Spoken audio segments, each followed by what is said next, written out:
آج کل عورتیں ایگری نہیں ہوتی، ہم کیوں بچے پیدا کرنے کی مشین ہے، یہ فیملی پلاننگ والوں نے ان کو پٹیاں پڑھائی ہوئی ہیں.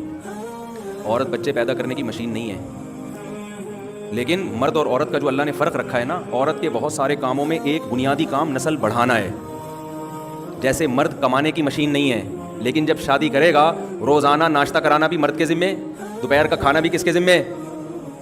دوپہر کا کھانا کما کے لانا کس کے ذمے ہے؟ مرد کے ذمے. رات کا کھانا کما کے لانا کس کے ذمے؟ مرد کے ذمے. گیس کا ساری زندگی بل دینا کس کے ذمے؟ مرد کے ذمے. بجلی کا ساری زندگی بل دینا کس کے ذمے؟ مرد کے ذمے. تو مرد یہ کہے کہ میں کوئی کمانے کی مشین ہوں تو یہ کہنا صحیح ہوگا؟ بیگم آج ناشتہ ختم، میں کوئی ناشتے کی مشین ہوں کہ ہر وقت انڈے پراٹھے نکال کے لاتا رہوں میں تمہارے لیے؟ اس کو کہا جائے گا بھائی تو جو بھی مشین ہے لیکن تیری ذمہ داری ہے، یہ فطرت نے تیرے ذمہ لگایا ہے کہ جب تیرے گھر میں عورت آئے گی تو ساری زندگی ناشتہ، کھانا، ڈنر، علاج، معالجہ، گیس، بجلی، یہ سارا تیرے باپ کو بھی ادا کرنا پڑے گا. ویسے ہی جب عورت آئی ہے تو اس کو نسل بڑھانی پڑے گی، اس کی ذمہ داری ہے، وہ نہیں کرے گی مجرم ہوگی. وہ یہ نیچر نے اس کے ذمہ لگایا ہے، مذہب نے نہیں، نیچر نے. مذہب نے اس کی تاکید کی ہے، جو کام نیچر کرتی ہے مذہب اس کو پروموٹ کرتا ہے. کام چبانا ہے یا نہیں ہے؟ ہاں، مسکرانے کا کام بھی لیتے ہیں دانتوں سے آپ. اب آپ جب بھی چباؤ، صبح پراٹھا کھا رہے ہو وہ چبا کے کھا رہے ہو، دوپہر کھانا کھا رہے ہو وہ چبا، دانت نے احتجاج شروع کر دیا میں کوئی چبانے کی مشین ہوں کیا؟ آپ کہیں گے بھائی آپ مشین ہو یا نہیں ہو، آپ کا کام کیا ہے؟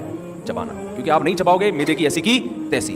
تو اسی طرح عورت کی فطرت نے ذمہ داری لگائی ہے نسل بڑھانا، وہ نہیں بڑھائے گی، کلچر کی ایسی کی تیسی، تہذیب کی ایسی کی تیسی، خاندانی نظام کی ایسی کی تیسی ہو جائے گی، رشتے ختم ہو جائیں گے.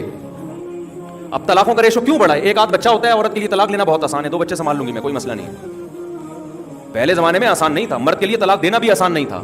شادی کے 4-5 سال میں 3-4 بچے ہو جاتے تھے. 4-5 سال کے بعد لڑائی شروع ہونے والی ہوتی ہے نا. ابے شروع میں دلہن تو سب کو اچھی لگتی ہے، شروع میں تو 6-7 مہینے سبھی چل رہے ہوتے ہیں، اس کے بعد پھر 1-2 سال ویسی وقفہ کر رہے ہوتے ہیں کہ ہم ذرا گھومنے پھرنے جانا ہے، پھر یہ ایکچولی یوں ٹوپی ڈرامہ کر کے پھر 2 سال کے بعد 3 سال کے بعد اولاد جا کے ہونا شروع ہوتی ہے. پھر وہ 1 آدھ ہو گیا، 2 ہو گئے، پھر اس کے بعد اب پھڈے کا ٹائم، ہر ایک ٹائم کے بعد پھڈا، کیونکہ اب تھک گئے ایک دوسرے کو دیکھ دیکھ کے، اب وہ جذبات بھی نہیں رہے، اب خامیاں سامنے آنا شروع. تو جب بچے ہوتے تھے تو اب میاں بیوی کے پھڈوں کا جو ٹائم شروع ہوتا تھا اس میں بچوں میں مشغول ہو جاتے تھے. وہ پھڈے کہاں ہو جاتے تھے؟ سائڈ. کتنی لڑائیاں ہو بھائی، یہ 6 بچے ہیں، یہ 7، پھر بچے بھی بڑے ہو چکے ہوتے تھے، وہ ابا اماں کو سنبھال لیتے تھے. باپ کے سامنے اپنی بیوی کی غیبت کرنے کے لیے بچے تھے، یار تمہاری اماں یہ کر رہی ہے، بچہ تھوڑے آنسو پوچھ دیتا تھا ابا کہ ابا مجھے پتہ ہے آپ کے ساتھ بہت غلط ہو رہا ہے، میں جانتا ہوں. باپ کہتے تھے چلو ایک بچہ تو ہے نا میرے ساتھ، ماں کے ساتھ ظلم ہوگا، 2 بچے ماں کے ساتھ کھڑے ہوتے تھے، اماں ابا نے غلط کیا، ابا کو میں سمجھا دوں. لڑائی کا ریشو بھی کم اور اس کو سنبھالنے والے بھی مارکیٹ میں موجود ہیں.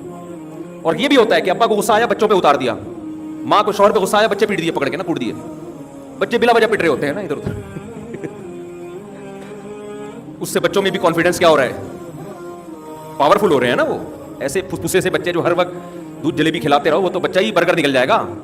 تو کوئی بھی سوسائٹی کو اس سے فائدہ نہیں ہو رہا، سب برباد ہو رہا ہے. خیر، اور پھر یہ جب آپ کرو گے کہ میں میرے پاس یعنی ان پہ خرچے تاکہ کم ہو، یہ تو بہت ہی گھٹیا سوچ ہے، خدا کی بہت ہی گھٹیا سوچ. پیسے بچانے کا اس سے گھٹیا طریقہ اس کائنات میں نہیں ہے کہ آپ انسان کو دنیا میں آنے سے روک دو، جبکہ آپ کو یہ بھی پتا ہے کہ وہ انسان جب آتا ہے اللہ ماں کی چھاتیوں میں اس کے آنے سے پہلے دودھ پیدا کر دیتا ہے. اتنی بڑا سگنل خدا نے دے دیا کہ اس کا خرچہ میرے ذمے ہے، تیرے ذمے نہیں ہے. تیرے بٹوے میں پیسے میں ڈال دوں گا، صحیح ہے نا. جو روٹی سے ماں کی چھاتیوں میں دودھ پیدا کر سکتا ہے، وہ ڈالر یا وہ تیری جیب میں پیسے نہیں پیدا کر سکتا. پیسے کے ذرائع دنیا میں کروڑوں ہیں، وہ آنا آسان ہے. روٹی سے دودھ پیدا کرنا خدا کی قسم سب سے مشکل کام ہے. جب اتنا مشکل کام خدا نے کر دیا تو اس سے آسان کام وہ نہیں کر سکتا کیا؟ وہی کافروں کی طرح وہی سوچ، وہی یہودیوں کی طرح کیلکولیٹر لے کے بیٹھے ہوں گے، بس اتنے آ رہے ہیں تو اتنے بچے افورڈ ہو سکتے ہیں، تو تیسرا آ گیا تو پھر مسئلہ ہو جائے گا، وہ کمائے گا کہاں سے، وہ یہ ہو جائے گا، تو 2 ہی چیز. اور پھر جب حمل روکنے کی وجہ سے بیوی کی صحت خراب ہوتی ہے، حمل روکنے سے تو مرد کی بھی صحت خراب ہوتی ہے اگر وہ کچھ ایسے آرٹیفیشل طریقے ہیں، عورت کی بھی خراب ہوتی ہے. پھر اس کے لیے الگ سے ٹیبلٹ، پھر اس کے لیے الگ سے دوائیں، پھر اس کے سائڈ افیکٹ کا الگ سے علاج، پھر اس کا الگ سے علاج. پھر جو مانے حمل دوائیں ہوتی ہیں 99.9% ڈپریشن میں جاتی ہیں. یہ تو لکھا ہوا ہے میڈیکل سائنس کی کتابوں میں کہ حمل روکنے کی کوئی ایک دوا بھی ایسی نہیں ہے جس سے عورت کو ڈپریشن نہ ہوتا ہو. پھر جب وہ ڈپریشن میں جائے گی تو پھر پھڈے باز بنے گی. وہ آپ تمیز سے بات کرو گے، ہر بات کو نیگیٹو، جب آدمی ڈپریشن میں ہوتا ہے تو ہر بات کو نیگیٹو لے کے جاتا ہے کہ نہیں جاتا؟ اور جب خوش ہوتا ہے تو ہر نیگیٹو کو بھی کیا کرتا ہے؟ ہنستا ہے. ٹھیک ہے نا. الٹی باتوں پہ بھی اس کو کیا آتی ہے؟ دیکھو آج کا دماغ لگ رہا ہے زیادہ چل گیا، ہنسے گا اس پہ. میرے ساتھ تو ایسا ہی ہوتا ہے، میں جب خوش ہوتا ہوں تو گھر میں کوئی الٹی بات بھی ہو تو مجھے اکثر ہنسی آ رہی ہوتی ہے الحمدللہ. تو میں کیونکہ الحمدللہ اللہ کا فضل ہے، زیادہ خوشی اللہ نے رکھا ہوا ہے، ہمارے اعمال تو ایسے نہیں ہے لیکن اللہ نے رکھا ہوا ہے. تو میں الٹی باتوں پہ بھی آپ میرے گھر میں پوچھیں اکثر ہنسی آ رہی ہوتی ہے مجھے، یار یہ آج کچھ زیادہ ہو گئی میرا خیال ہے، اس طرح سے میں کہہ کے. لیکن آدمی غصے میں ہو نا، جیسے ہم کبھی غصے میں بھی ہوتے ہیں، ہمارا تجربہ ہے اگلا صحیح بات بھی کر رہا ہوتا ہے تو آدمی کو غصہ آ رہا ہوتا ہے، یار یہ صحیح کیوں، یہ بھی موقع ہے صحیح بات کرنے کا. 5 نمازیں پڑھا کرو، میں کوئی کافر ہوں جو میں 4 نمازوں کا قائل ہو گیا؟ بچے ہوتے ہیں تو خوشیاں ہوتی ہیں انسان کے گھر میں. ہاں بچوں میں پریشانیاں بھی ہوتی ہیں لیکن وہ کم ہیں. جیسے کھانا کھانے کے بعد پریشانیاں بھی آتی ہیں, نیند بھی آئے گی, طبیعت بھاری ہو جائے گی, واش روم بھی جانا پڑے گا, یہ نقصانات کم ہیں. اس کی بیس پہ کھانا ہی چھوڑ دو, وہ نقصانات زیادہ ہیں.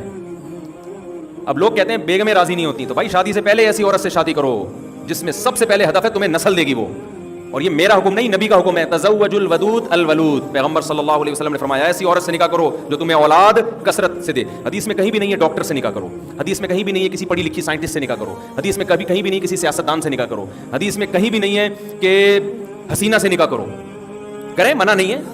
سب سے پہلی جو صفت عورت میں دیکھنی ہے کہ شادی کا جو بنیادی مقصد ہے خاندان بڑھانا, وہ حاصل ہو رہا ہے کہ نہیں ہو رہا. ڈاکٹر کا متبادل گلی محلے میں جو کلینک ہے نا وہ ہے. بیمار ہو جاؤ محلے والے, میرے پاس بہت سے ڈاکٹر ہیں, ان کا نمبر دے دوں گا, علاج کرا لینا. اس کے لیے بیوی ڈاکٹر ہونے کی ضرورت بولو نہیں, اس کے لیے بیوی کے لیکچرار ہونے کی ضرورت نہیں. ہاں ایک عورت آپ کو نسل دے رہی ہے, پھر اگر وہ پڑھی لکھی بھی ہے تو اور زیادہ اچھا ہے. کیا خیال ہے بھائی؟